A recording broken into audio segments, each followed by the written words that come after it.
హైదరాబాద్ మహానగరంలో రాయదుర్గం లక్ష్మీ నరసింహస్వామి ఆలయమందు స్వామివారికి భక్తి శ్రద్ధలతో వేద పండితులు శాస్త్రయుక్తంగా యాదమ్మ గారి వారసురాలు అశ్విని వారి ఆధ్వర్యంలో 3 రోజుల హోమం చేసి శుక్రవారం రోజున వరలక్ష్మి వ్రతం మహిళలతో అధిక సంఖ్యలో పాల్గొని వ్రతం ఆచరించిన తర్వాత స్వామివారికి అర్చన అభిషేకాలు చేసి కళ్యాణ మహోత్సవాన్ని స్వామివారికి ఎంతో వైభవోపేతంగా భక్తులు ఉత్సాహంగా వేద పండితుల మంత్రోచ్చరణలతో కళ్యాణం నిర్వహించారు.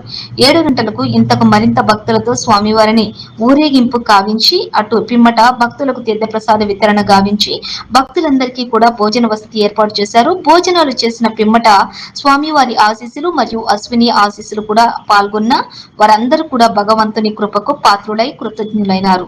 ఈ వేడుక గత 42 సంవత్సరాల నుండి స్వామివారు జరిపించుకొనుచున్నారు.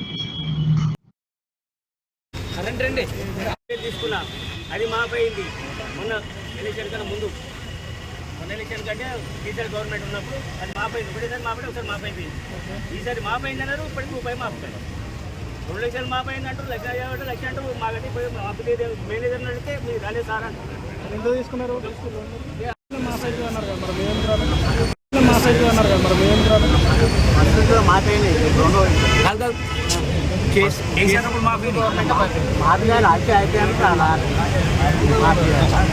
ఉంటుంది. మీ లోన్ ఎంత ఉంది? 95. ఇప్పుడు ఎంత? 2 విడత స్టార్ట్ అయితే మీరు ఫస్ట్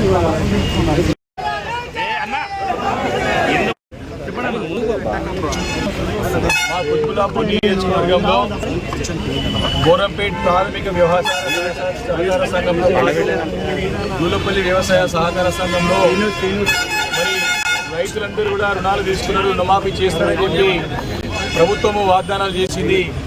మరి 3 విడత కూడా అయిపోయింది. ఆగస్టు 15 తారీఖు లోపల 2 లక్షల రుణమాఫీ ఏకకాలంలో చేస్తా అని చెప్పి అబద్ధాల పునాదుల పైన మోసపూరితమైన వాగ్దానాలతో అధికారంలో వచ్చినటువంటి రేవంత్ రెడ్డి గారి యొక్క నిజస్వరూపం అంతా కూడా బయటపడ్డది ఈరోజు.